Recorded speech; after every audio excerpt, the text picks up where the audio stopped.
Alors, de suivre la procédure suivante. Alors, tout d'abord, il vous faut bien sûr MySQL, donc vous aurez besoin d'installer MySQL, donc soit PHP, plutôt soit EasyPHP ou un serveur, en tout cas donc un serveur qui permet d'installer MySQL. Alors, MySQL, bien sûr, il est démarré, le serveur Apache aussi. Alors, on va essayer d'accéder à la base de données via phpMyAdmin. Alors en fait, dans un premier temps, tout ce qu'on va faire, c'est qu'on va juste créer une base de données qu'on va appeler db transport 3. Ça, c'est le nom de la base de données créée. Alors en fait, je n'ai pas besoin de créer les tables parce qu'en fait, les tables vont être générées au niveau de l'application. Alors je laisse maintenant, la base elle est créée. Maintenant, il faut déployer un data source. Alors pour déployer un data source, on peut le faire manuellement. Tout d'abord, on aura besoin de savoir où se trouve JBoss. Alors forcément, à un moment donné, vous allez travailler avec JBoss. Alors pour moi, je suppose que JBoss version 7, il est dans ce dossier-là. Alors ça, c'est le serveur que vous devrez avoir. Ça, c'est le serveur JBoss. Et après, par la suite, dans le dossier standalone, il y a configuration. Il y a un fichier qui s'appelle standalone.xml. Alors ça, c'est le fichier de configuration, si vous voulez, de JBoss. C'est là on peut déployer des composants comme par exemple le data source. Alors c'est un fichier qu'on peut ouvrir avec un éditeur, peu importe l'éditeur, donc on peut l'ouvrir avec n'importe quel éditeur, particulièrement Oxygen par exemple, parce que c'est un fichier XML. Alors ouvrir avec Oxygen.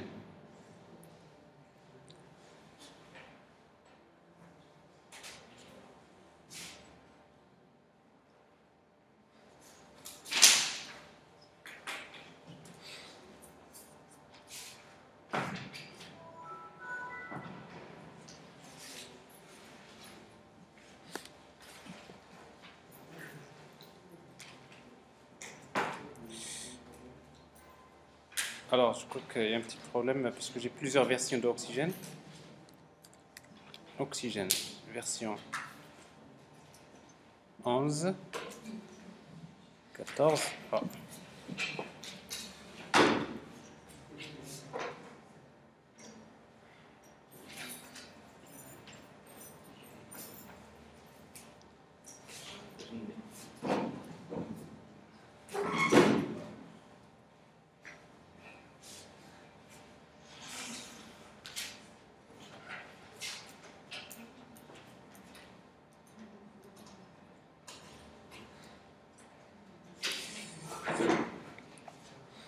Alors en tout cas, donc Oxygen, ouvrir le fichier de configuration de JBoss, c'est toujours, je suis bien dans, je reprends, je suis dans le serveur JBoss, standalone, configuration, le fichier standalone.xml. Alors ça c'est un fichier XML, alors vous trouverez beaucoup de configurations. Après ce qui nous intéresse c'est le data source. Alors si vous voulez chercher le data source, vous cherchez directement, CTRL F, vous cherchez par exemple avec le mot data source. Data source. Et vous allez retrouver facilement plutôt data sources. Voilà. Alors vous trouverez un élément qui s'appelle data sources, il est là, et à l'intérieur duquel on peut déployer les data sources. Alors maintenant, si vous voulez déployer un data source manuellement, il suffit de copier par exemple, ça c'est un data source de type, vous cherchez un exemple de MySQL. Voilà ici un data source de type MySQL. On va juste copier cet élément, on va le reproduire, CTRL V, et après on va changer.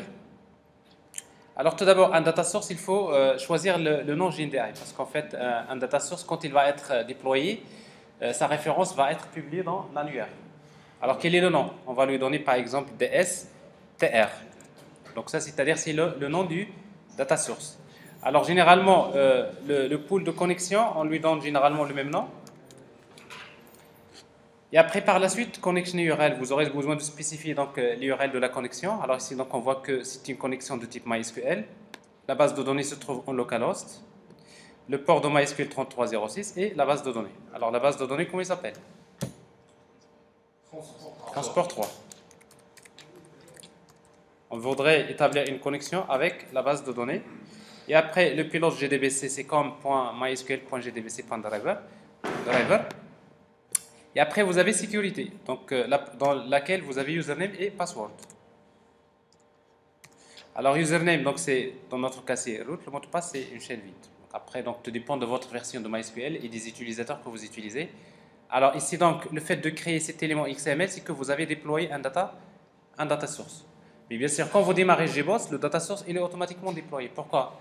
Parce que GBoss, quand il démarre, il va toujours essayer de lire le fichier standalone.xml et après, il va déployer tous les composants qui sont déclarés. Alors, maintenant, on a créé la base de données, on a déployé le data source. Maintenant, on passe à l'application. Alors maintenant, on a besoin de créer un projet web dynamique. Mais juste avant de créer le projet web dynamique, on va quand même regarder la configuration dans les préférences. Regardez la version de Java que vous utilisez, install GRE. Alors en principe, dans notre cas, on va essayer de travailler avec la version GDK 1.7. C'est celle qui est sélectionnée par défaut.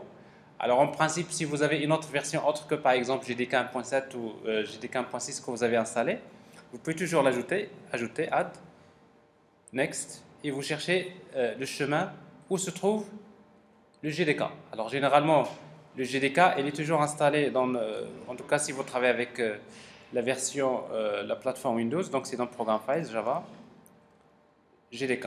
Alors ici, donc vous le trouverez ici, donc vous l'ajoutez. De toute façon, alors par défaut, donc il sélectionne un GDK, c'est celui qui est là. Ok. Alors ça, c'est le GDK. Après, quel serveur? Toujours dans les préférences, vous avez serveur, runtime. Et après, ajouter un serveur. Alors cette fois-ci, on ne va pas travailler avec Tomcat, mais on va travailler avec GBoss. Alors en principe, dans GBoss, dans le plugin GBoss, vous trouverez, en principe, ça c'est ce qui va avec Eclipse. Vous pouvez créer, notamment configurer GBoss 5, mais si vous voulez configurer GBoss les versions 6 et 7, vous aurez besoin d'installer le plugin GBoss Tools.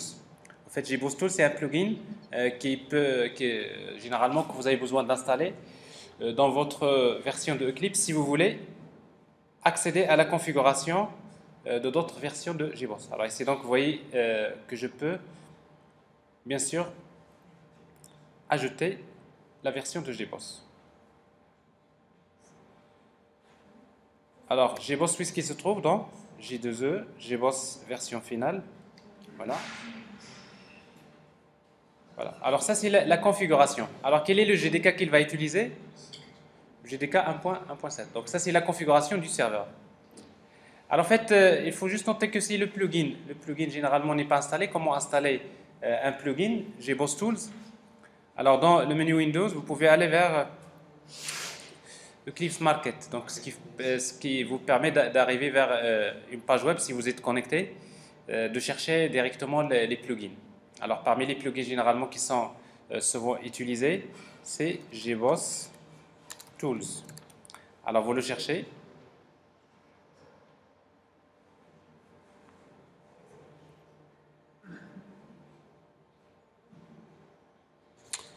Et vous allez trouver donc en fonction de la version. Alors ici donc on utilise la version Eclipse, la version Juno, donc vous allez installer. Ici. Alors sauf que quand non, ça c'est GBoss Tools. Elle est là. Alors ici, bien sûr, c'est parce que c'est déjà installé, donc il vous propose de le désinstaller. Donc vous ajoutez, il vous donne en fait un assistant qui est suivant, et après vous cochez donc les éléments à installer, et vous pouvez le faire. Donc ça c'est déjà fait. Et je crois même dans la version que je vous ai donnée, GBoss Tools est déjà intégré dans la version. Alors, en tout cas, ça c'est la config. Maintenant, on va créer un projet. On veut créer un projet web dynamique. Alors, Dynamic Web Project. Alors qu'on va appeler donc ça c'est TP transport. Alors bien sûr ce projet là il va utiliser GBoss 7. Le module c'est 3.0. Alors la même chose, donc si vous voulez générer le fichier web.xml vous pouvez nous demander. Et après par la suite donc on va commencer à créer les classes. Alors on commence par quoi? Par les entités. Les UGB entités, à savoir dans notre cas nous avons une cargaison qui contient plusieurs marchandises, et il existe deux types de cargaisons, les cargaisons routières et aériennes. Donc on va commencer à créer les classes, et après avec les annotations GPA. Et par la suite, on va essayer donc de vérifier si la base de données est générée pour s'assurer que plutôt les entités ont été bien créées. Et après, on va passer à la création de l'EGV Session. Alors, pour faire ce travail-là, donc vous avez la fenêtre, bien sûr, Project Explorer, mais vous pouvez également afficher la fenêtre Navigator, si vous voulez voir la structure du projet. Alors, pour le moment, ce qui nous intéresse, c'est le dossier source, et là, on va créer les classes. Alors, quelles sont les classes dont on aura besoin? Il y a les classes cargaison. Dans quel package? Le package métier. Mais bien sûr, on ne va pas toujours appeler les packages métiers comme ça, mais souvent, c'est le nom de domaine de l'entreprise. Hein? ib.net.métier. Alors ça, c'est souvent plutôt transport encore. Transport.métier. Ou plutôt, pour respecter, vous mettez net.ib.transport. Ça veut dire quoi? Souvent, il y a le nom de domaine de l'entreprise. Alors, pour garantir que en fait, ça, c'est unique pour l'entreprise. Il y a le projet, transport, et après, c'est la couche métier. Donc, généralement, la manière de nommer les paquets, c'est important par la suite. Alors, finish. Alors, vous voyez bien que les packages, c'est bien des dossiers, c'est net, c'est-à-dire dossier net, IB, transport, métier, cargaison. Alors, on va agrandir la taille des caractères, je crois que c'est pas visible.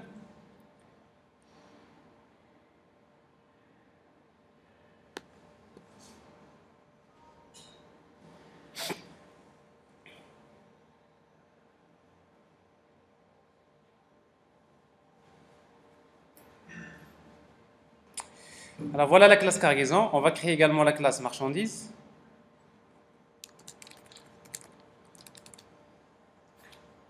Et après, on a besoin de la classe cargaison routière.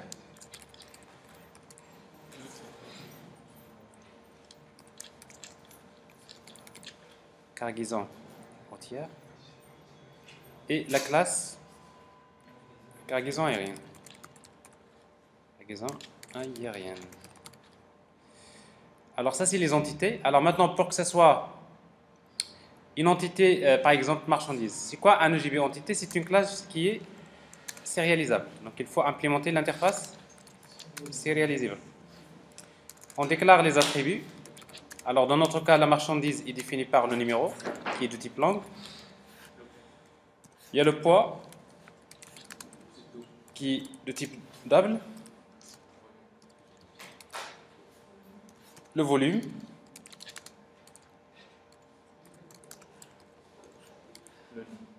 Et après le nom.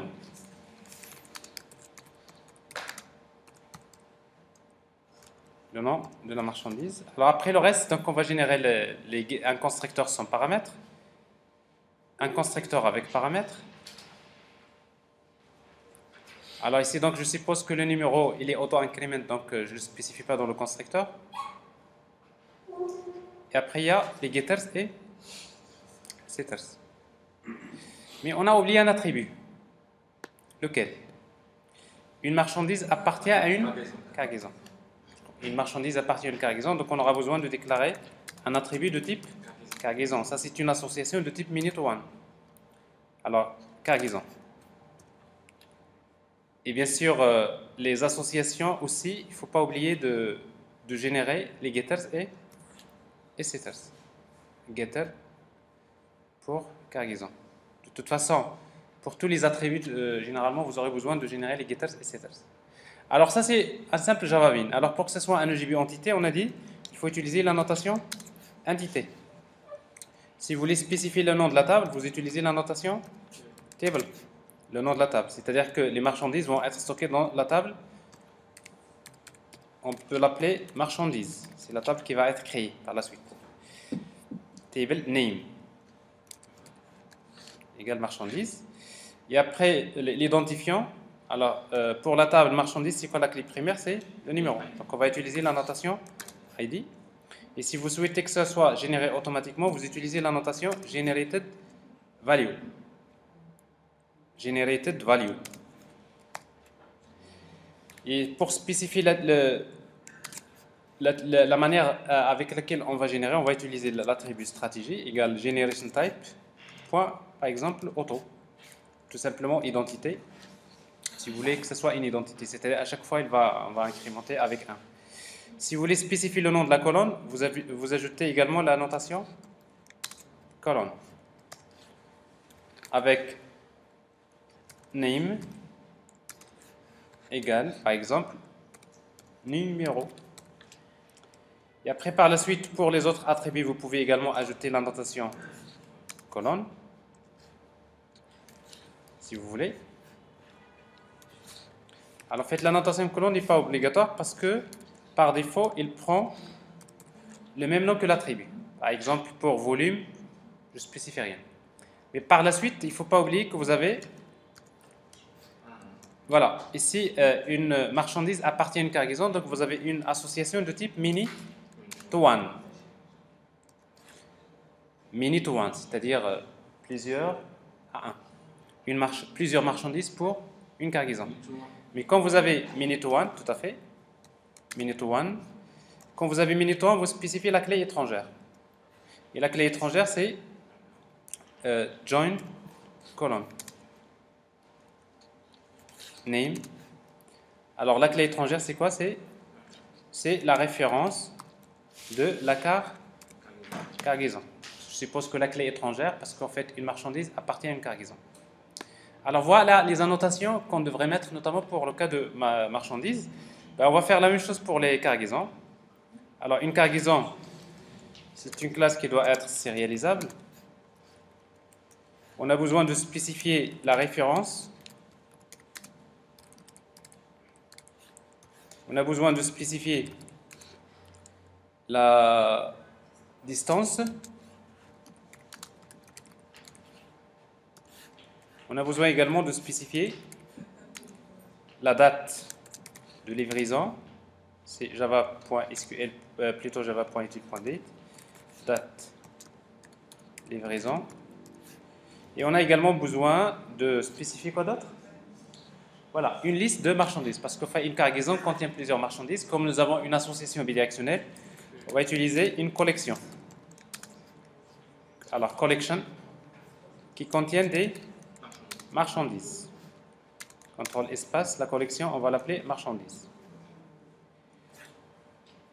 Après, on va générer la même chose, donc un constructeur avec paramètres. Dans notre cas, pour créer une cargaison, on a besoin de connaître la référence, la distance et la date de livraison. Alors, bien sûr, on n'a pas besoin de connaître les marchandises au moment de la création de la cargaison. Après, un constructeur sans paramètres.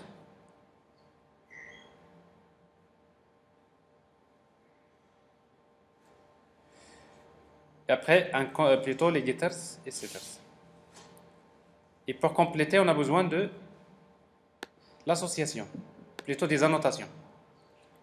Alors, quelles sont les annotations? C'est entité. Si vous voulez spécifier le nom de la table, c'est table name égale cargaison.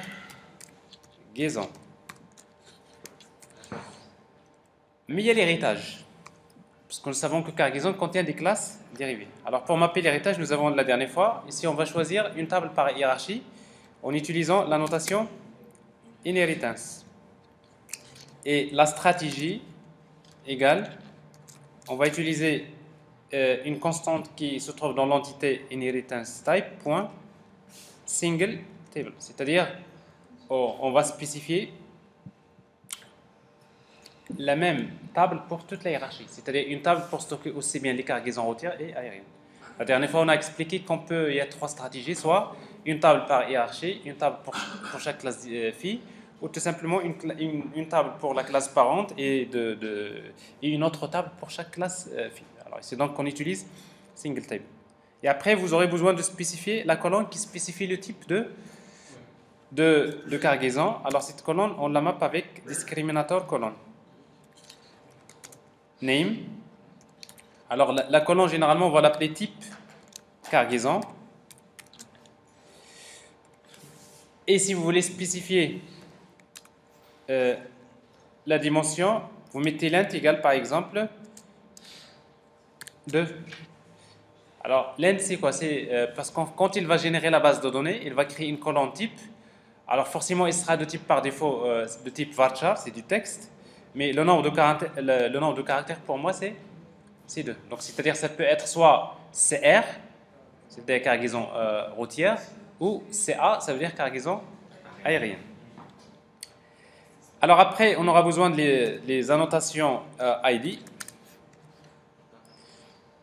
Alors je garde les colonnes par défaut, donc les mêmes noms, je garde les mêmes noms des attributs comme colonnes. Alors on n'a pas besoin parce que c'est un string ici, donc ça veut dire que quand je crée une cargaison, j'ai besoin de spécifier la référence. Donc il n'y a pas de generated value, n'est-ce pas? Mais par contre, il y a la collection, one to many. Non, c'est pas many to one, c'est plutôt ici one to many, parce que de l'autre côté, c'est many, one to many. Alors, le seul attribut qu'on va spécifier, c'est mapped by. Alors, cette collection, elle est déjà décrite dans la classe, la classe marchandise. Donc, on va utiliser mapped by quoi? Égal cargaison. Alors, ça veut dire quoi? Il est mappé par cargaison. Si on revient vers marchandise, vous avez un attribut qui s'appelle cargaison, dans lequel vous avez déjà la notation many to one. On a déjà spécifié le nom de la clé étrangère. Donc, je n'ai pas besoin de reprendre à nouveau donc, la définition de cette clé étrangère. Mais après, il y a d'autres, notamment, il y a d'autres attributs, parmi lesquels il y a fetch. On a expliqué la dernière fois, fetch type, soit utiliser le mode lazy ou bien eager. Alors, je dois juste rappeler que le mode lazy, d'ailleurs, si c'est par défaut, si vous ne le spécifiez pas, ça veut dire qu'à chaque fois qu'il va charger une cargaison, il ne va pas charger avec les marchandises. Donc, il va charger les marchandises à la demande. Et c'est tout pour le moment. Alors, on vient de créer, mapper notamment la classe cargaison. Qu'est-ce qu'il nous reste? Les classes dérivées. Alors, la classe cargaison routière, c'est une cargaison. Donc, on aura besoin d'hériter de la classe cargaison.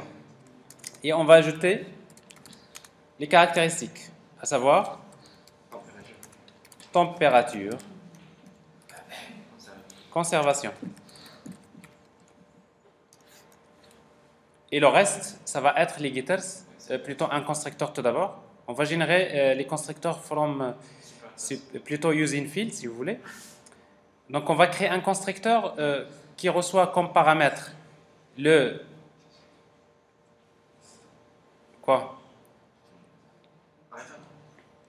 la référence, la distance, la date de livraison et la température. Ici, donc, nous appelons le constructeur de la classe parent. On va faire la même chose pour générer le constructeur sans paramètre.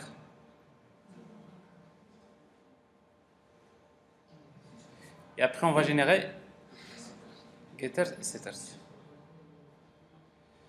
Et après, on complète avec les annotations. Alors, quelles sont les annotations? Donc, il y a entité.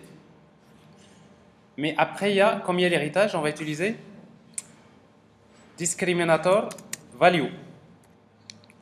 Alors, c'est quoi la valeur? C'est, par exemple, CR. C'est-à-dire, quand je crée une cargaison routière, alors qu'est-ce qui va se passer? Ce qui va se passer, c'est que la colonne type de cargaison va prendre comme valeur CR. Alors, on fait la même chose pour la cargaison aérienne.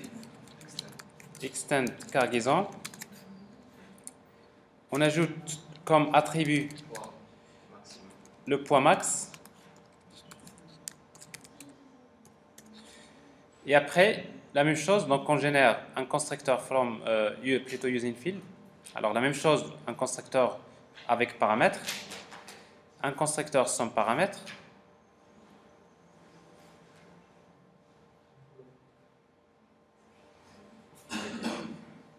les getters et setters.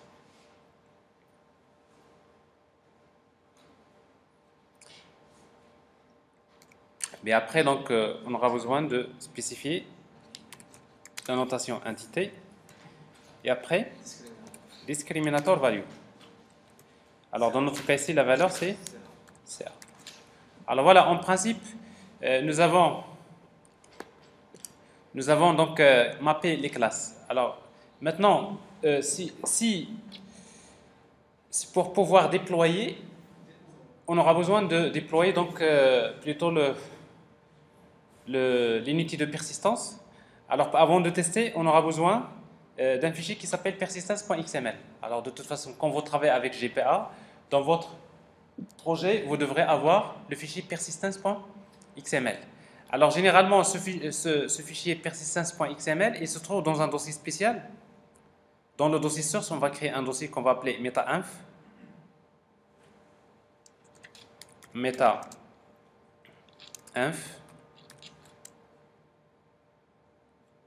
Et dans lequel on va créer un fichier XML, persistence.xml. Alors, pour ne pas créer un fichier XML et après par la suite le saisir, alors on va prendre un exemple de fichier.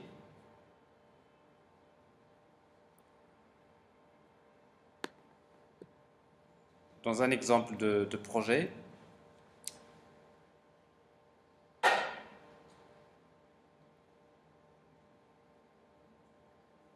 Alors, dans meta-inf, un exemple de projet, vous trouvez le fichier persistence.xml. On va le copier. Et après, par la suite, donc, vous allez le coller dans le dossier meta-inf. Alors, ce fichier-là, qu'est-ce qu'il contient? Ben, il contient les informations sur le data source. Alors maintenant, on a déjà déployé un data source. Si vous vous rappelez, le data source, comment, on l'avait appelé comment? DSTR. Ça, c'est le nom du data source. Alors maintenant, il faut faire la liaison avec le data source en spécifiant ici GTA data source. Alors le nom, ici. Ça, c'est le nom GNDI. C'est DSTR. Alors maintenant, le projet, il est lié au data source. Et après, vous pouvez maintenant spécifier les propriétés supplémentaires. Comme par exemple, la propriété que j'ai expliquée la dernière fois, c'est hibernate.hbmddl.auto dans la valeur update. Alors, ça veut dire quoi? HBM, Hibernate Mapping Data Definition Language. Update, ça veut dire que si les tables ne sont pas créées, ils seront créés automatiquement. Donc, il va générer le schéma, c'est-à-dire des tables. Mais s'ils sont déjà générés, il va les mettre à jour. Donc, si une table existe déjà, il ne va pas l'écraser, mais il va la mettre à jour. Il y a aussi create, mais il est dangereux. Parce que create, qu'est-ce qu'il fait? À chaque fois, il écrase. Hein, donc, ce qui est un peu dans la majorité des cas, on va utiliser update. Mais une fois qu'on termine, une fois qu'on génère la base de données, vous pouvez supprimer cette partie-là, vous la mettez en commentaire, parce que de toute façon, on n'aura pas besoin à chaque fois de vérifier s'il faut créer la base de données ou pas. Alors, on va le laisser. Alors, juste avant de démarrer le serveur, il y a une dernière étape, c'est que le dossier meta-inf, il faut l'ajouter aux classes path des projets.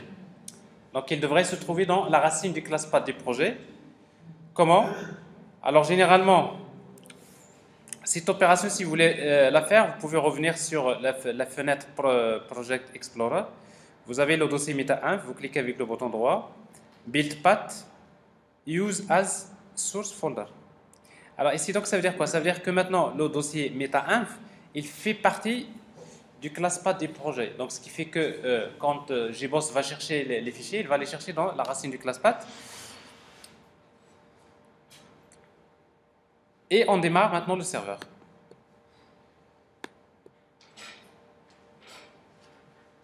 Alors, on va créer une instance GBoss.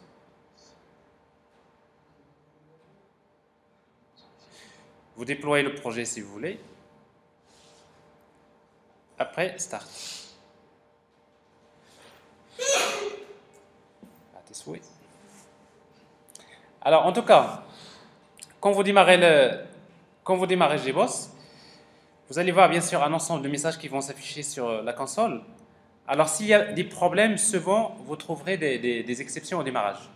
Si par exemple votre projet contient des erreurs de déploiement, des annotations qui sont mal faites, par exemple, vous tentez de créer un data source alors que MySQL n'est pas démarré, ainsi de suite. Vous trouverez des exceptions, mais si tout se passe bien, en principe, vous devrez trouver des informations qui va vous indiquer comme quoi le data source, comment il s'appelle, CTRL F, On l'appelait DS, TR. Si vous cherchez, alors c'est pas le bon, voilà, il est là. Donc on voit ici que le data source, ici, TR, il a été déployé. De toute façon, c'est normal. Et après, par la suite, donc vous pouvez, si vous cherchez également, vous trouverez dans votre projet quelque part des informations concernant votre projet. Alors, de toute façon, ici, on va juste vérifier si la base de données a été créée. Donc, on va consulter la base de données. Ben, qu'est-ce que vous remarquez? Donc, vous avez les deux tables ont été créées. On va les consulter. Alors, qu'est-ce qu'on va consulter? Donc, vous avez marchandise, qui est définie par le numéro, le nom, le poids, le volume et la clé étrangère, la référence. Et après, la cargaison est définie par la référence, le type de cargaison, la date de livraison, la distance, la température de conservation et son max. Donc vous voyez donc ici donc les entités qu'on vient de créer. Donc ça c'est la première partie à réussir, c'est que la base de données doit être générée. Le type de référence. Oui. Dans 255. Il y en a deux. Et c'est référence parce qu'on n'a pas spécifié la taille. Alors c'est pareil. C'est-à-dire que dans référence, vous aurez besoin d'utiliser la notation colonne, n'est-ce pas? Alors dans cargaison, si vous voulez spécifier, parce que par défaut string, et si vous ne spécifiez pas la colonne, il va prendre par défaut 255. Après, qu'est-ce que vous allez faire? Ben, vous allez utiliser ici colonne, le nom de la colonne si vous voulez. Vous pouvez l'appeler ref cargaison. Ensuite, vous spécifiez le type, on n'a pas besoin. Et après, vous spécifiez l'int. Et l'int, par exemple, vous dites la référence, elle ne dépasse pas 12. Par exemple, enregistré. Alors, si vous faites la modification, vous aurez besoin de redéployer le projet. Donc, avec notamment sur le projet full publish. Et vous regardez à nouveau. Alors, sauf que le problème, regardez. Vous voyez update. Update, il n'écrase pas l'ancienne base de données. Mais s'il voit qu'il y a une colonne qui s'ajoute, il va l'ajouter. Alors, ce qui fait ici, j'ai pratiquement besoin de supprimer la table, carrément. Alors, je ne sais pas ce que j'ai supprimé. J'ai supprimé quelque chose. Non, il n'a pas pu supprimer, donc je vais supprimer la table tout d'abord cargaison.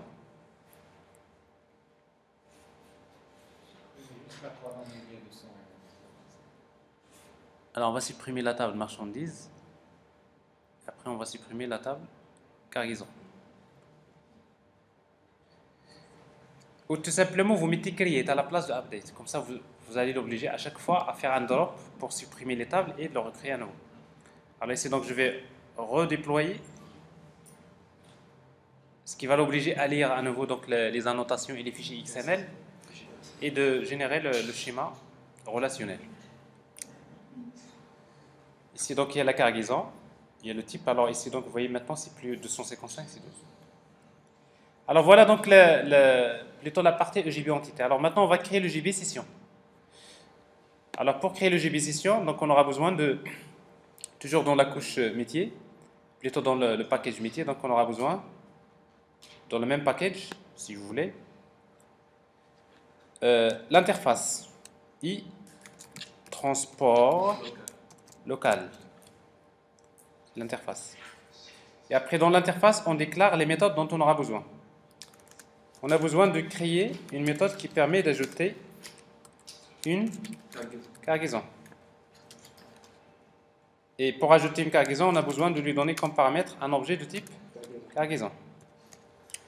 J'ai besoin d'une méthode qui permet d'ajouter. Alors ici, il y a un petit problème. C'est quoi le problème? C'est que ici, je veux pas créer une classe, je veux créer une interface. Donc on n'a pas fait attention. Créer l'interface. D'ailleurs, quand vous créez l'interface, et donc si vous allez vers classe, après par la suite vous pouvez changer. Mais en principe ici, on va créer l'interface au lieu de la classe. Alors, on aura besoin de créer une méthode qui permet d'ajouter une marchandise. Pour ajouter une marchandise, on aura besoin de lui donner comme paramètre un objet de type marchandise et la référence de la cargaison. C'est normal. Une marchandise appartient à une cargaison. Et si c'est virgule, c'est pas point virgule. Alors, une méthode ne peut pas être privée. Une méthode d'une interface ne pourra jamais être privée. De toute façon, les méthodes sont publiques. Et après, on aura besoin de consulter toutes les cargaisons. Liste cargaison. Get all cargaison. On aura besoin de consulter les marchandises d'une cargaison. C'est une liste de marchandises. Get marchandises par cargaison. Donc on va donner comme paramètre la référence de la cargaison. On aura besoin d'une méthode qui permet de consulter quoi? Les marchandises par mot-clé. Donc je vais retourner la liste des marchandises. Get marchandises par mot-clé. Qu'est-ce qu'on va donner comme paramètre? Un mot-clé. Et après, on aura besoin de supprimer une marchandise. D'après l'énoncé, c'est-à-dire le quoi? Qu'est-ce qu'on veut faire? Supprimer marchandise. Pour supprimer une marchandise, donc j'ai besoin de connaître le numéro de la marchandise. Voilà ce qu'on veut faire. C'est de la conception. Alors après, comme c'est une interface locale, généralement on aura besoin d'utiliser la notation locale.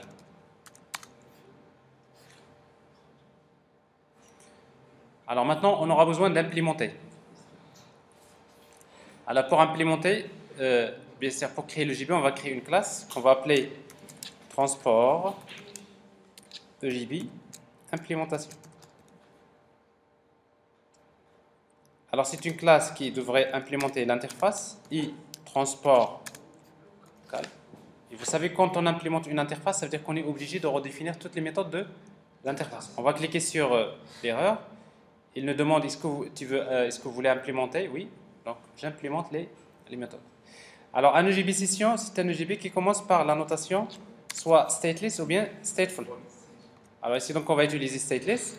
Et si vous voulez lui donner un nom GNDI, vous utilisez name égale par exemple transport, vous pouvez l'appeler comme vous voulez. Trans. Ça c'est le nom GNDI de l'EJB. Et après, pour gérer la persistance, on aura besoin de déclarer un entity manager. Entity manager,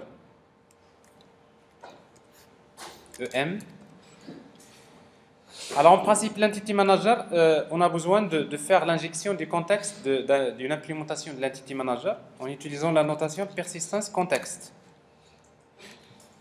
Alors en fait, la notation persistance contexte, on lui spécifie le nom de l'unité de persistance. Name. Ça veut dire quoi l'unité de persistance? Regardez le fichier persistance.xml. On déclare persistance unit. Comment s'appelle l'unité de persistance? Alors si vous l'appelez l'unité, vous l'appelez x. Alors ici donc vous allez mettre. Donc je suis en train de lier le JB avec l'unité de persistance x. Et cette unité de persistance x, elle est liée à un data. Donc ça c'est toujours la liaison entre les composants. Alors ici donc on ne va pas mettre x, on va mettre up transport. Et c'est pareil dans le JB, donc on va mettre up transport, unité de persistance. Alors si on fait ça, maintenant il nous reste à implémenter les méthodes. Pour ajouter une cargaison, on va utiliser la méthode persist. C. En fait, la méthode persist, l'entity manager permet d'enregistrer un objet qui n'est pas persistant, c'est-à-dire dans notre cas ici, c'est insert. On va lui donner un objet de type cargaison et après il va l'envoyer vers la base de données. Ajouter une marchandise. Pour ajouter une marchandise à une cargaison, on aura besoin tout d'abord de vérifier si la cargaison existe. Donc je déclare une cargaison C égale cem.find. On va chercher la cargaison, on va charger la cargaison à partir de la base On va spécifier l'objet cargaison, plutôt le type de l'objet qu'on va charger, c'est le cargaison. Et qu'est-ce qu'on va lui donner comme paramètre? La référence de la cargaison. Alors si donc j'ai la cargaison, je vais l'associer à la marchandise. M.set cargaison égale à quoi? Égale à C. C'est-à-dire que cette marchandise que je vais ajouter, elle appartient à cette cargaison. Et après, il faut enregistrer la marchandise M avec la méthode persiste. Alors pour consulter toutes les cargaisons, on aura besoin de créer une requête query. De quel package? javax.persistence. La requête égale em. La méthode s'appelle create query. Alors la requête select. Alors ici donc on a expliqué la dernière fois, c'est pas du langage SQL, c'est le EJBQL. Au lieu de manipuler les tables, on va manipuler les classes. Donc select, je veux sélectionner toutes les cargaisons C. From, de quel type? De la classe cargaison. Alors ça c'est la classe cargaison. Donc il n'y a pas de condition. Et qu'est-ce qu'on va retourner? La requête .getResultList. Donc en fait la méthode getResultList permet de retourner une liste de cargaisons. Alors aussi pareil, donc j'ai besoin de, je fais un copier-coller parce que j'ai besoin de retourner une liste de marchandises. Sauf que cette fois-ci la requête c'est select m from la classe marchandise m, mais cette fois-ci avec une condition. Alors c'est quoi la condition? Where. Alors dans la classe marchandise, il y a un attribut de type cargaison. Marchandise, j'ai un attribut qui s'appelle cargaison. Donc je vais écrire point cargaison, m point cargaison. Mais cargaison, c'est une cargaison.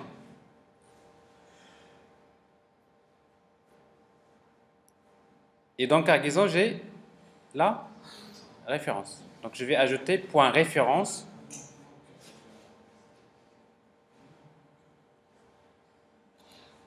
point référence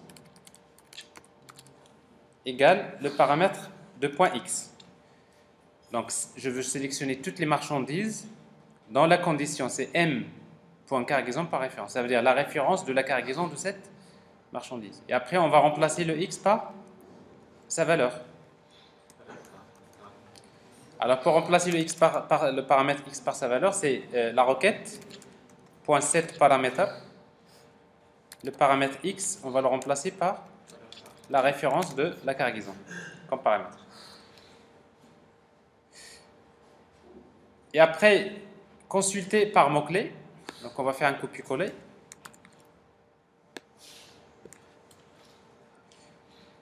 Cette fois-ci, select m from marchandise m, where m. C'est-à-dire cette fois-ci la condition sur le nom de la marchandise. Donc je voudrais toutes les marchandises dans le nom like. Alors contient le mot-clé. Donc le mot like de point x. Et après on va remplacer x par sa valeur. Et sa valeur c'est quoi? C'est voilà le mot-clé si vous voulez. Mot-clé. Mais après il faut préciser le mot-clé par un pourcentage avant et un pourcentage après si vous voulez chercher toutes les marchandises dans le nom que contient. C'est-à-dire qu'il commence par mot-clé ou il se trouve au milieu, à la fin, ça va marcher. Et pour terminer, donc pour supprimer une marchandise, on peut utiliser la méthode find pour charger la marchandise m égale em.find. Je veux chercher une marchandise m.classe. Et qu'est-ce qu'on va lui donner? C'est le numéro. On va lui donner le numéro de la marchandise. Donc je charge la marchandise et pour la supprimer, on va utiliser m.remove.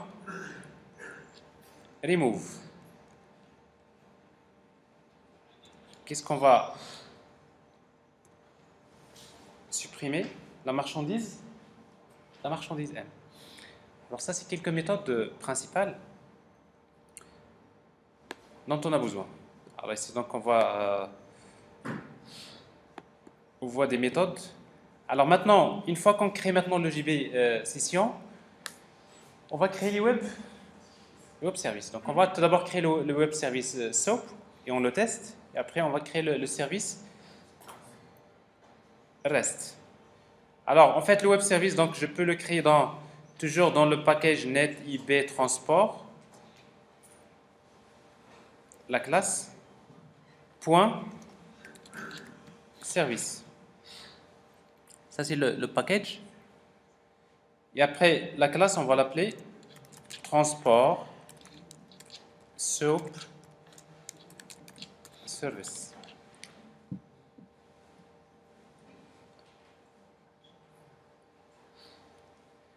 Alors en fait, un web service. Alors notre web service, il a besoin de faire appel à la couche métier. Donc on aura besoin de déclarer une variable de type. Alors le web service, si vous remarquez, il est lié à l'interface locale. Donc on a besoin de déclarer une variable de type i transport local. Alors ici donc on va déclarer une variable qu'on va appeler métier. Alors pour moi, métier, ça représente quoi? Ça représente la couche métier. Et la couche métier, c'est ça les méthodes. Mais c'est une interface. Mais en réalité, on devrait lui associer la classe. C'est-à-dire, on devrait faire appel à la classe transport EJB implémentation. Alors, ce qui fait que dans EJB, il y a en fait une annotation qui est intéressante, qui permet de faire ce qu'on appelle l'injection des dépendances. Cette annotation s'appelle EJB. Ça veut dire quoi? Je demande au serveur de chercher, au moment de la création d'un service, de chercher dans GNDI, dans l'annuaire, un EJB qui implémente cette interface. Et après, il va le lier automatiquement. Donc, il y a une liaison. Donc, ici, automatiquement, vous avez le service, il est lié à l'EJB. Alors, mais en réalité, pour faire ce travail-là, il fallait contacter l'annuaire pour récupérer la référence de cette EJB et après faire l'association avec l'EJB. Alors, toute cette opération, donc, il est réalisé via la notation EJB. Alors, cette annotation EJB, donc, il permet d'injecter plutôt un EJB, tout simplement dans cette variable. Oui. Pourquoi ne pas le métier, pourquoi il n'est pas transport EJB implémentation? Alors, en principe, on peut mettre transport EJB implémentation, mais vous savez que généralement, si vous vous rappelez bien, on a déjà dit qu'une application doit être fermée à la modification et ouverte à l'extension. Alors, si vous voulez qu'une application soit fermée à la modification ou ouverte à l'extension, alors chaque classe elle est liée plutôt à une interface. Quand vous êtes lié à une interface, ça veut dire que votre classe peut fonctionner avec n'importe quelle classe qui implémente l'interface. Donc, même si vous créez une nouvelle version de l'EJB, vous n'aurez pas besoin de changer quoi que ce soit. Donc, le fait d'être lié à une interface, c'est que vous êtes dans la logique de ce qu'on appelle le couplage faible. En fait, le couplage faible, c'est quand vous avez une classe qui est liée à une interface. Et quand on est lié à une interface, après, c'est qui va chercher la classe plutôt l'objet qu'on va lui associer? Alors, ici, dans notre cas, nous avons la notation EJB. C'est elle qui va chercher, dans le contexte, plutôt l'EJB et après l'insérer. Alors, de toute façon, ça, c'est la dépendance. Un web service, il est lié à la couche métier via l'interface locale. Et après, on aura besoin de créer des méthodes. Supposons que dans notre web service, on aura besoin de créer une méthode qui permet d'ajouter une cargaison.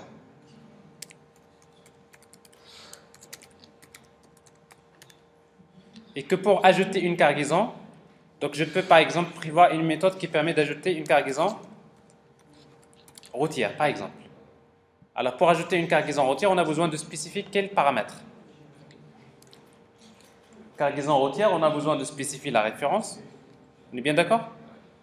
String référence. On a besoin de spécifier la distance.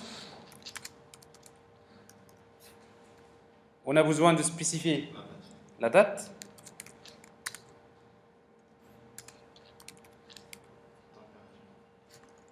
Et on a besoin de spécifier. Alors, comme c'est une cargaison routière, on a besoin de spécifier la température.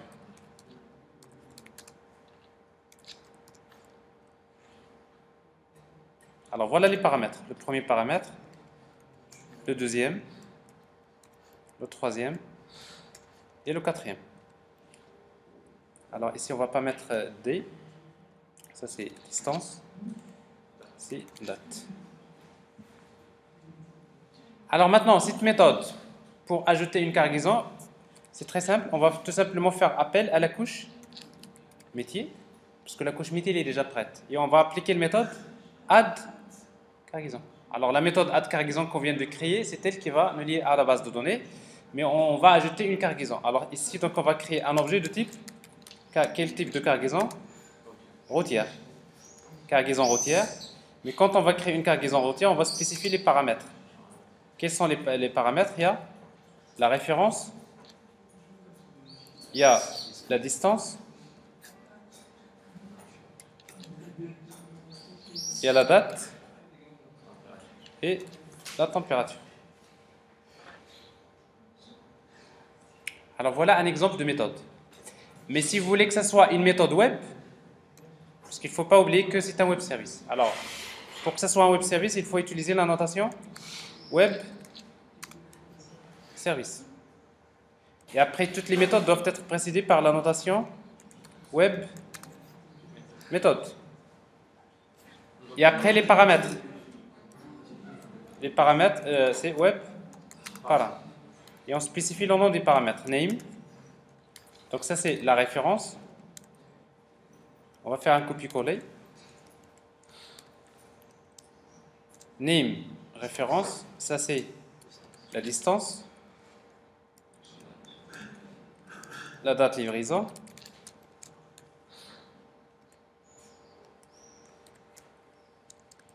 Température. Alors voilà un exemple de web service, de méthode. Ben, on va faire pareil pour ajouter une marchandise. Ajouter marchandise. Alors pour ajouter une marchandise, on aura besoin de quoi? On aura besoin de le nom. Parce que le numéro, il est auto-incrément. Donc on a besoin de le nom de la marchandise. Donc on va mettre ici le paramètre nom. On aura besoin de quoi d'autre? Le poids.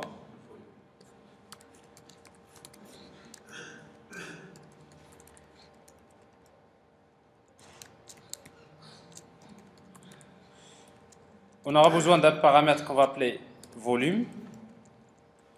Alors le volume aussi, il est de type double. Et on aura besoin, c'est tout? Si, on a besoin de quelque chose d'autre. C'est le type et la référence de la cargaison. Ajouter une marchandise à une cargaison. Donc c'est-à-dire on aura besoin de spécifier la référence de cargaison. Alors la référence, elle est de type string. String, ref, cargaison. Volume. Oui. Et après ici, au lieu de faire appel à la méthode add cargaison, on va appeler la méthode add marchandise. On va créer une marchandise avec les paramètres. Alors les paramètres, c'est quoi? C'est le poids, le volume, le nom.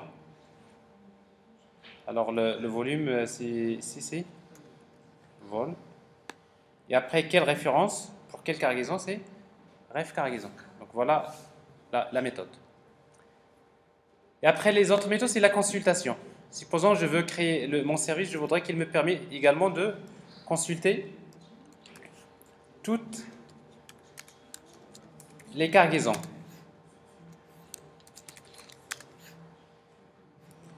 Cargaison. Consulter. Cargaison. Pour consulter toutes les cargaisons, il n'y a pas de paramètre. Cargaison, il faut l'importer. Après, qu'est-ce qu'on va retourner? Return. Toujours, on appelle la couche métier. On va lui demander d'appeler la méthode getAll cargaison. Mais pour que ce soit une méthode du web service, donc on va utiliser la notation web méthode. Supposons, je veux également une méthode qui permet de consulter la liste des marchandises d'une cargaison.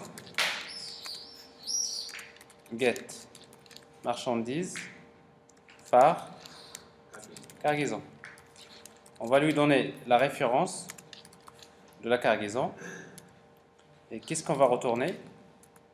C'est la couche métier.get marchandise par cargaison.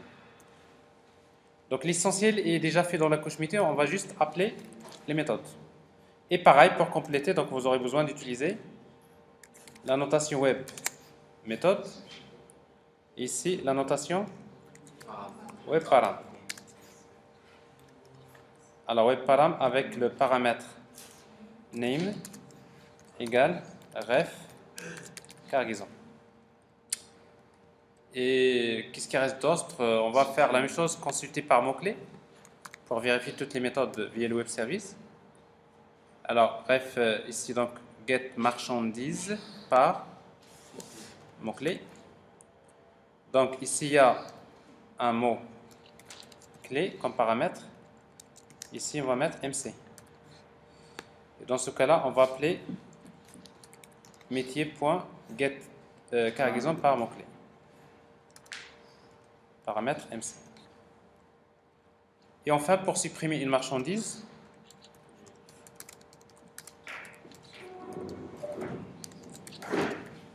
on a besoin de spécifier le numéro.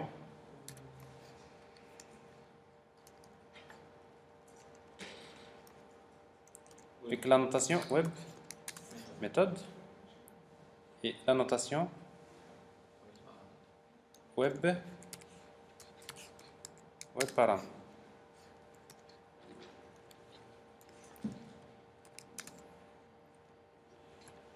Name égale numéro. Et pour supprimer, on va appeler la méthode de la couche métier supprimer. On va supprimer le numéro. Voilà le web service. Donc il est complet. On va le tester avec Oxygène. Mais pour cela, on a besoin de déployer le projet. Donc on redéploie le projet. Donc full publish.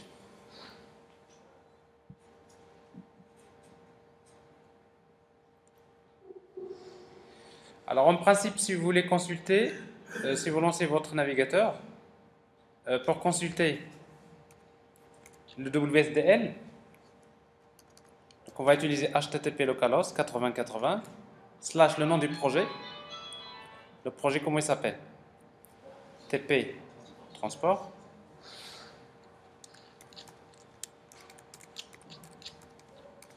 / le nom du web service. Transport SOAP service. Si vous voulez le WSDL, point d'interrogation WSDL. Alors si tout marche bien, vous allez avoir le WSDL. Mais on va vérifier si les méthodes sont correctes. Alors pour cela, on va faire appel à Oxygène. Avec Oxygène, donc l'analyseur WSDL, on va lui donner l'adresse du WSDL. Il va charger le WSDL et après on va tester les méthodes. On veut par exemple ajouter une cargaison. Ajouter cargaison routière. Il fallait aussi ajouter une méthode, ajouter cargaison aérienne, n'est-ce pas? Alors, on va vérifier. On a besoin de la référence. Par exemple, c'est R1. On a besoin de la distance, 400. On a besoin de la date, 2012-11. On a besoin de la température, 23. Alors, envoyez la requête. Alors, si tout marche bien, vous n'aurez pas d'exception. Mais le seul moyen pour voir si tout marche bien, c'est quoi? C'est de vérifier dans la base de données si bien il y a une nouvelle cargaison qui a été créée. Est-ce que ça marche? Voilà. C'est quoi le type de cargaison? C'est R. C'est R1. J'ai la date, j'ai la distance. Le poids, il est nul. Pourquoi le poids, il est nul? Parce que c'est une cargaison routière. Mais par contre, la température. Alors juste, on aura parce qu'on a oublié d'ajouter une méthode qui permet d'ajouter également les cargaisons aériennes. On va juste faire un copier-coller.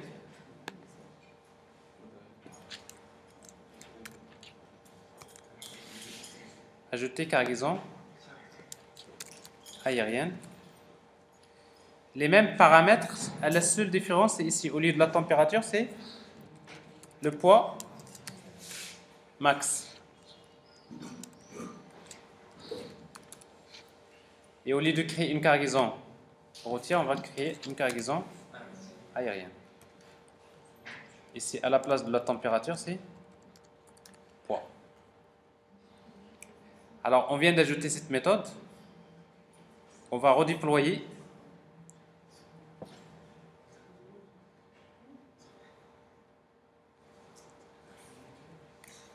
Et après, on va regarder oxygène. On va recharger le WSDL parce qu'on a changé le web service.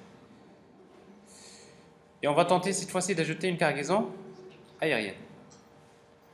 Alors, CA1. La distance, 300. La date,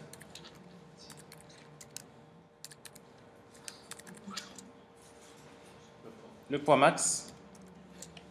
Envoyé. On regarde la base de données, cargaison, et ça marche. CA1, CACR. Donc notre modèle il est parfait, donc il n'y a aucun problème. Mais vous allez juste voir, il y a le problème maintenant de la consultation. On va commencer à avoir quelques problèmes. On voudrait consulter toutes les cargaisons. Pas de paramètres. Envoyé. Voilà. Il y a une exception. Alors cette exception-là, il est lié plutôt au mode lazy. Regardez quelque part. Alors en fait, quand vous utilisez une collection et vous utilisez le mode lazy, il trouve que JAX WS est incapable de sérialiser la collection qui est injectée par le framework de mapping objet relationnel. Mais en même temps, il ne faut pas oublier que vous avez une association bidirectionnelle. Alors bidirectionnelle, ça veut dire quoi? Ça veut dire que vous avez la classe cargaison qui contient une liste de marchandises.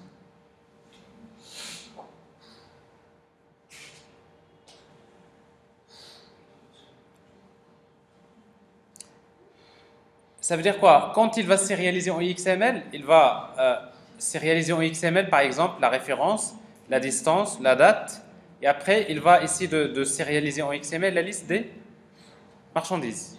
Et quand il va vers une marchandise, qu'est-ce qu'il trouve encore? Il y a le numéro, le poids, le volume, le nom et cargaison. Alors vous avez quoi ici? Vous avez ce qu'on appelle une dépendance cyclique. Ça veut dire que je prends une cargaison, je veux convertir les cargaisons en XML, je trouve il y a une marchandise. Et dans marchandise, j'ai une référence vers cargaison. Qu'est-ce que je vais avoir? Pratiquement, c'est une boucle infinie. Alors quand vous avez une association bidirectionnelle, généralement, notamment au niveau de la sérialisation, il faut faire attention.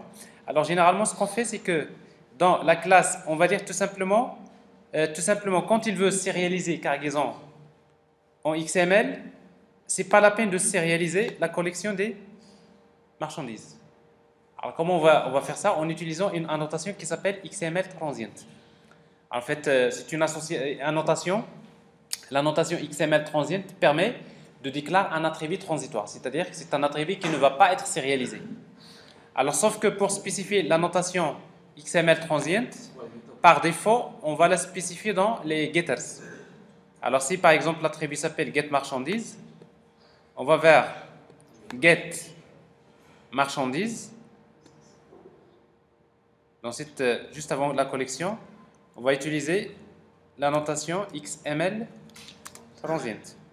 Alors ça veut dire quoi? Quand il veut sérialiser les marchandises, il va pas sérialiser les marchandises. Alors ça c'est un premier problème à régler quand vous avez une association, une collection de type qui utilise le mode lazy. Généralement ce problème il est généralement posé. On va vérifier. Est-ce que le problème est réglé? Le premier problème, mais après on va parler d'autres problèmes. Donc je redéploie. Une fois que je redéploie, donc je vais regarder ici, j'envoie la requête. Alors je n'ai pas besoin parce que je n'ai pas changé l'interface. Quand est-ce qu'on recharge le WSDL? Quand vous avez ajouté une méthode ou bien vous avez changé, soi-disant, les paramètres. D'accord. Mais c'est juste au niveau de l'application. D'ailleurs, on a changé dans la couche métier, on n'a même pas touché le web service. N'est-ce pas? Donc on n'a pas besoin de recharger, mais vous pouvez le recharger. Mais qu'est-ce que vous voyez? Est-ce que le résultat est là? Oui. Alors on peut voir la réponse SOAP. Qu'est-ce qu'il contient? Return. Return. Alors qu'est-ce que je vois ici? Donc je vois deux cargaisons. Je vois la référence, mais là le problème n'est pas encore complètement réglé. Il y a la référence, la distance, la date de livraison. Mais qu'est-ce qui manque? Parce que... Alors ici, quand il s'agit d'une cargaison routière, il devrait m'ajouter la température. Quand il s'agit d'une cargaison aérienne, il va ajouter le poids max. Alors comment? Ici, donc vous voyez, donc par défaut, il n'est pas capable, quand il sérialise une cargaison en XML, tout ce qu'il prend, c'est les attributs de la classe cargaison. Alors si vous voulez lui demander de regarder également les attributs des classes dérivées, il y a une autre annotation que vous allez utiliser. Alors, cette annotation s'appelle, dans la classe cargaison, XML see also. Vous l'aurez compris, c'est regarder également. C'est-à-dire quand il va sérialiser en XML, il va également regarder les classes dérivées. Mais quelles sont les classes dérivées? C'est un tableau, on va mettre les crochets. Il y a la cargaison routière, aérienne, point classe, virgule, cargaison routière, point classe. Et ça c'est très intéressant quand il y a de l'héritage, notamment au niveau de la sérialisation, il faut régler ce problème. On va vérifier. Full publish. On va regarder au niveau de la requête. Alors je crois qu'il a déjà redémarré. J'envoie la requête. Je regarde la réponse.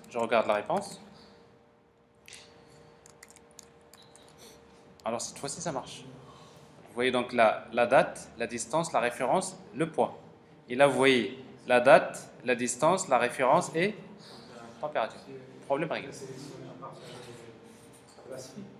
Oui. Parce que de toute façon, ça peut être soit une cargaison routière ou aérienne. Sauf que quand il va sérialiser en XML, pour lui, c'est une liste de cargaisons.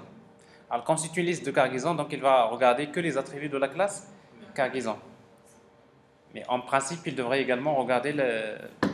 Alors, c'est la raison pour laquelle, en fait, cette annotation XML see also, donc elle est importante.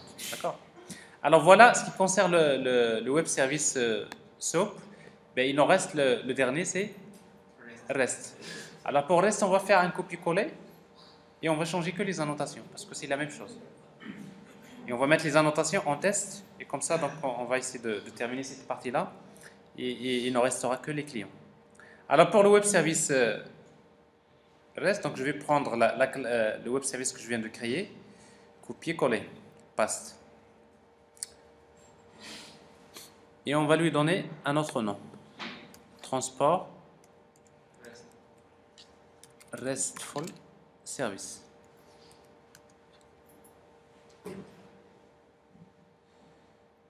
Alors en fait j'ai changé, mais il faut également changer parce qu'en fait je suis dans la classe, plutôt dans la fenêtre navigateur, donc il ne change pas le nom de la classe, donc ça c'est REST. Enregistré. Alors qu'est-ce qu'on va changer? Ben, au lieu de la notation web service, c'est quoi? C'est la notation path. Alors qu'est-ce qu'on va mettre? Slash par exemple transport. Là on va garder la même chose. Au lieu de la notation web method, c'est quoi? On va mettre soit get et après on va utiliser encore path, n'est-ce pas? Par exemple pour ajouter, je vais mettre comme path slash add cargaison, mais après les paramètres. Mais pour ajouter les paramètres, alors il y a deux possibilités. Soit utiliser ici query param, et dans ce cas-là on va le garder. Si vous voulez les ajouter sous forme de path param, vous allez mettre slash les accolades. Ici, donc, vous allez mettre la référence, slash, quoi? Distance, slash, la date, slash, température. Et après, si vous voulez générer le format JSON, donc on va utiliser quelle annotation? Produce. Le format, on va utiliser media type. Media. Alors, produces.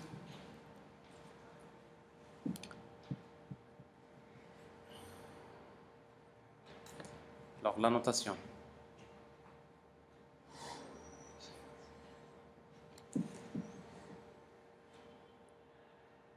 L'importer? Produces. Elle est là. Vous voyez, donc c'est pas la bonne. Hein? Alors, comme quoi, contrôle espace, toujours, il faut regarder. Alors, produces, de quel paquet c'est? JAX RS. Alors, donc, media type. Media type de JAX RS point application JSON. Voilà. Et après, pour terminer ici, à la place de web param, c'est path param. À la place de name, c'est value. Et on va faire la même chose. CTRL C, CTRL V.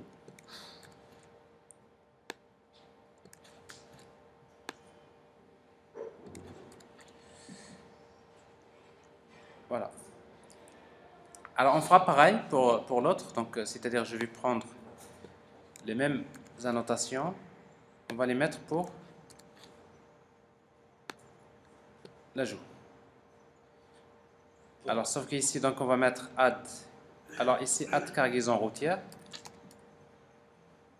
Routière, add cargaison aérienne. Température. Alors ici à la place de température on va mettre poids. La méthode, ici, qu'est-ce qu'on va changer alors? Les annotations. Le param. Vous me suivez parce que là, je suis juste en train de faire des copier-coller, mais... Et les copier-coller, parfois, c'est... Parfois, ils sont dangereux. Enfin, dangereux, c'est-à-dire... Alors, est-ce que c'est bon? Non, c'est pas bon. Ici, qu'est-ce qu'on va mettre? C'est poids. Alors, ici, la même chose. Donc, on va prendre get.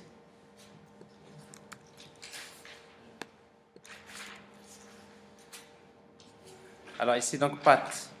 Si consulter. Attendez. On est... C'est quoi ça? Qu'est-ce que je viens de copier? Add cargaison. Ah, ça c'est add marchandise, d'accord. Ajouter la marchandise.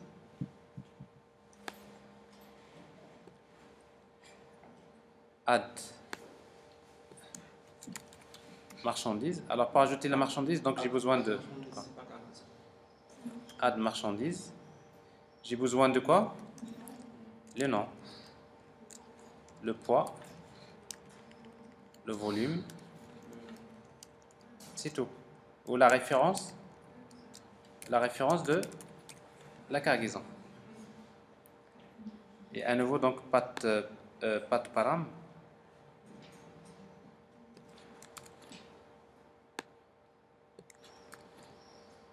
À la place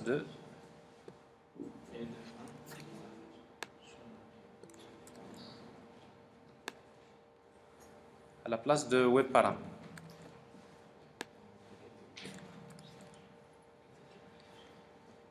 Alors ici, donc, est-ce que c'est bon? Ici, c'est nom, poids, volume, référence cargaison. C'est bon. Alors, consulter. Consulter.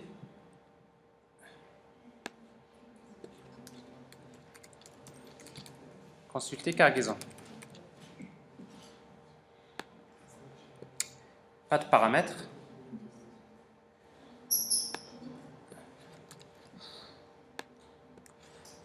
Là, c'est consulter les marchandises par cargaison. On a besoin de donner comme paramètre la référence. Et après ici, à nouveau, donc on aura besoin d'utiliser path param.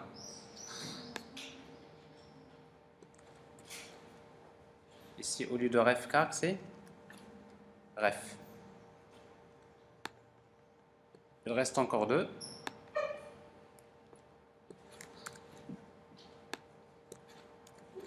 Les marchandises par mot-clé. Consulter marchandises par MC. Ici, donc, ça va être path param.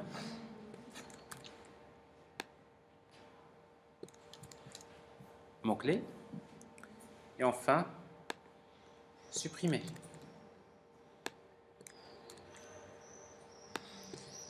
On change la méthode. Supprimer marchandise. Le paramètre, c'est quoi? C'est le numéro. Et après, on aura besoin de path param. Vous voyez, donc il n'y a pas assez beaucoup en fait de réflexion. Le concept, vous le connaissez, c'est juste un peu de copier-coller d'adaptation. On va enregistrer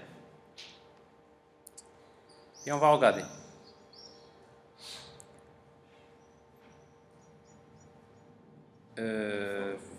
Full publish. Alors en fait, le web service, on a expliqué la dernière fois. Donc, si vous voulez déployer dans une application web, avec JBoss, alors en fait, il ne suffit pas d'utiliser la notation, mais vous aurez besoin d'une autre condition. Alors c'est quoi la condition? Vous aurez besoin de créer une classe que vous l'appelez comme vous voulez. On va l'appeler par exemple transport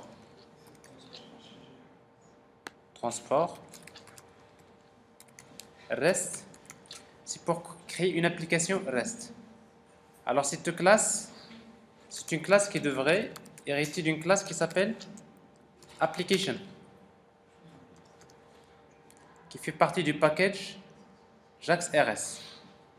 Et après, avec une annotation qui s'appelle application path. Et vous spécifiez le path de l'application, vous mettez slash. Alors ça c'est obligatoire, pourquoi? Parce que vous vous rappelez la dernière fois avec Tomcat, qu'est-ce qu'on a fait? On a déployé dans le fichier web.xml. Alors ici donc on ne va rien faire dans le fichier web.xml, mais en fait il y a un autre moyen, c'est de créer une application REST. Alors pour que le serveur d'application sache qu'il y a bien des web services de type REST dans votre projet, obligatoirement il faudrait utiliser une classe qui est annotée application path. Et cette classe contient rien.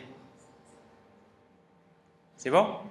Donc ça c'est un moyen de déployer un web service REST dans une application basée sur un serveur d'application, comme JBoss. Alors si on fait ce travail-là, on aura besoin de redéployer.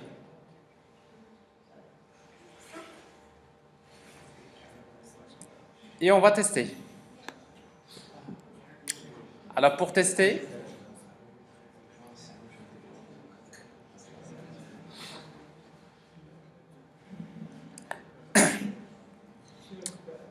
pour tester, on aura besoin, oui?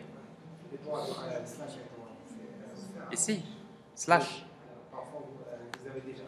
Alors slash, c'est-à-dire la racine de l'application. Alors c'est-à-dire que l'application, il est accessible, c'est-à-dire que pour accéder à un web service, il faut mettre slash, et après vous allez vers le web service. Slash quoi? Slash, l'application slash transport slash add. Alors c'est ce qu'on va faire. C'est que pour accéder maintenant à l'application, j'ai le projet. Qu'est-ce qu'on va mettre? Slash transport, ça c'est le web service, REST, slash add, par exemple, je voudrais ajouter une marchandise. Alors pour ajouter une marchandise, donc je vais utiliser add marche.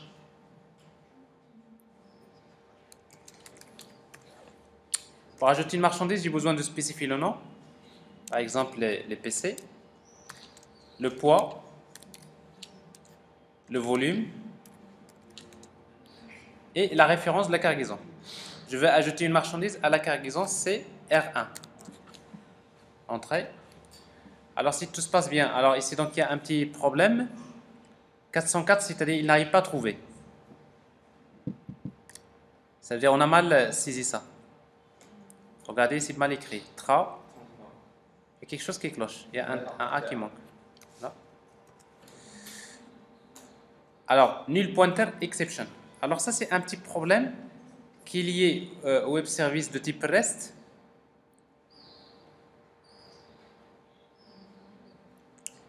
Alors en fait, ce problème-là, c'est ici.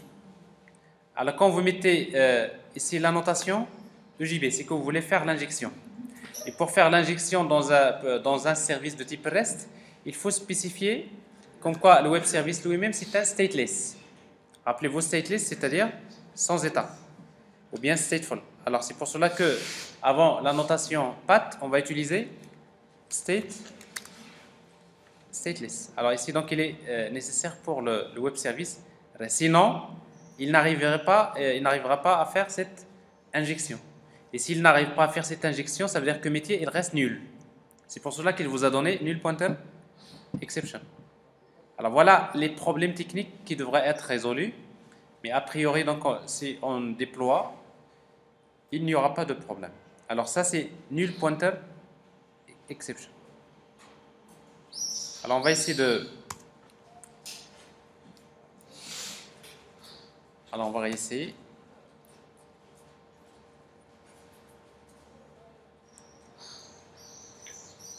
Alors est-ce qu'elle est déployée? Full publish.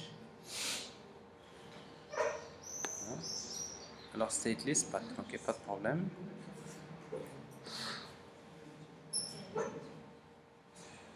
Alors transport, ça c'est 500. Alors ça veut dire qu'il y a un problème à nouveau de compilation. Alors c'est sûr qu'il y a un petit problème de compilation qui est empêché. Alors je vais faire appel à... Voilà, je vais construire le projet, build project. Build... Alors, construire le projet. Alors, on va vérifier. Net, P, transport, service. Alors en fait, c'est pour vérifier, en principe, on va supprimer le point classe. Et quand on le supprime, on va vers le web service. On va faire juste une modification, on enregistre et on regarde s'il génère. Alors s'il le génère, ça veut dire que la compilation se fait sans problème. Alors ça veut dire que maintenant c'est juste un problème de déploiement.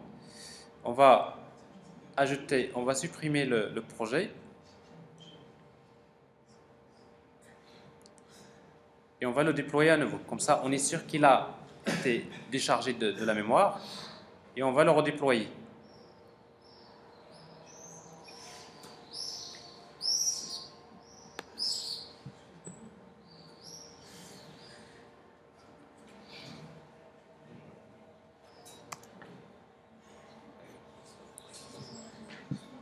Alors, rest easy, null pointer exception.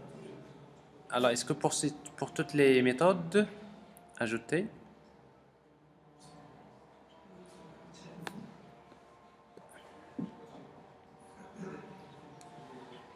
Alors, voilà ce que je vais faire. Donc, je vais juste revenir au SOAP parce que tout à l'heure, on a oublié d'ajouter des marchandises pour voir est-ce que c'est juste un problème de l'ajout. Donc, je vais ajouter une marchandise quand même.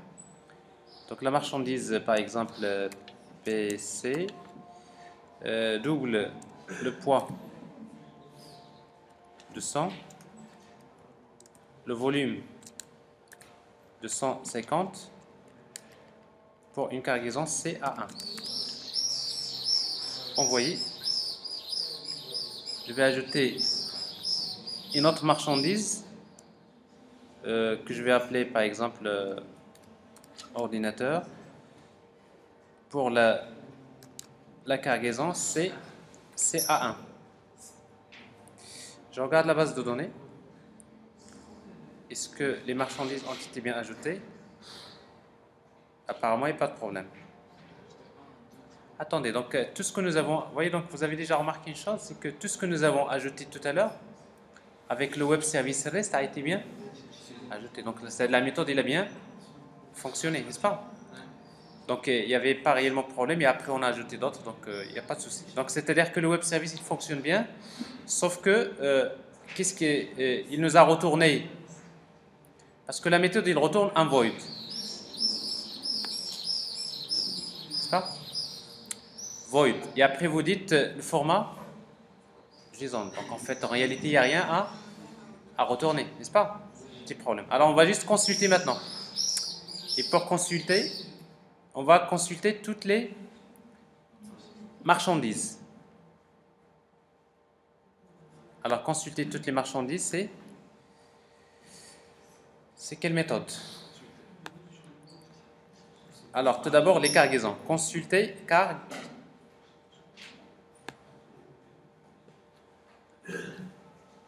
consulter carg, parce qu'en fait, il reste quand même un petit problème encore à régler. Je sais que vous attendez la pause. Oui. Petit problème à régler. Consulter cargaison. Je veux consulter toutes les cargaisons. Vous aurez à nouveau, regardez tout à l'heure, comme tout à l'heure. Quoi? Lazy. Alors tout à l'heure, on a utilisé XML Transient. Mais XML Transient, c'est pourquoi? C'est pour JAX RS, JAX WS. C'est pour la sérialisation en XML. Mais maintenant, pour JAX, pour le format JSON, pour sérialiser en format JSON, il va falloir utiliser une autre annotation dans la classe cargaison. Et à la place, l'équivalent de XML Transient pour notamment le format JSON, c'est JSON ignore. JSON ignore. Ça veut dire quoi? Il va ignorer les marchandises. Ok. Vous voyez, donc ça c'est pour XML et ça c'est pour le format JSON. Alors, ça c'est un problème, généralement c'est l'un des grands problèmes souvent qui sont posés. Alors c'est pour cela que j'insiste beaucoup sur cette application, parce que toujours il y aura ce problème-là. Alors si on modifie, on va redéployer et on va voir que je crois que cette fois-ci tout va fonctionner comme il faut. Alors, full publish. Je consulte les cargaisons.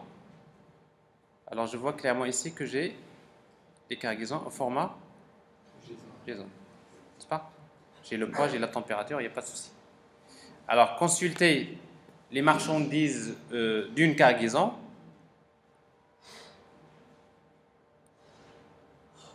Alors on va revenir au web service. Consulter cargaison. Consulter marchandises d'une cargaison.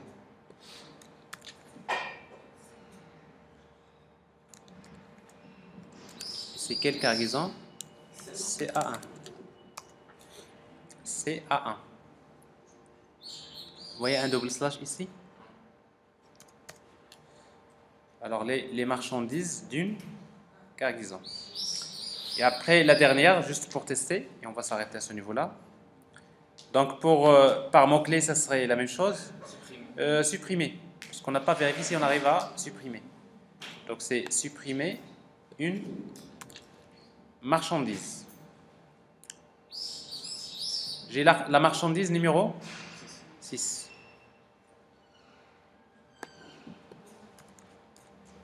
Donc si je mets slash 6.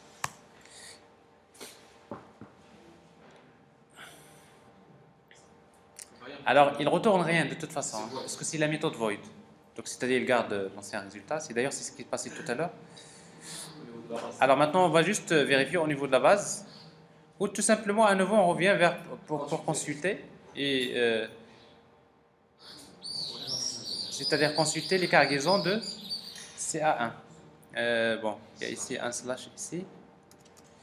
Vous allez voir cette fois-ci la 6 a été bien supprimée. Et pour confirmer, on va regarder dans la base de données.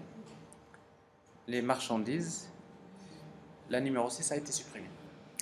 Alors c'est parfait. Donc ça c'est un travail qui montre, alors pratiquement tout ce qui est fait dans le tableau, à part les clients, a été fait dans cette application. Alors maintenant vous pouvez prendre la pause et après vous prenez la vidéo et je vous laisserai faire cette première partie. Et comme ça la prochaine fois on va s'occuper de tout ce qui est les clients. Il nous restera un client Java et client.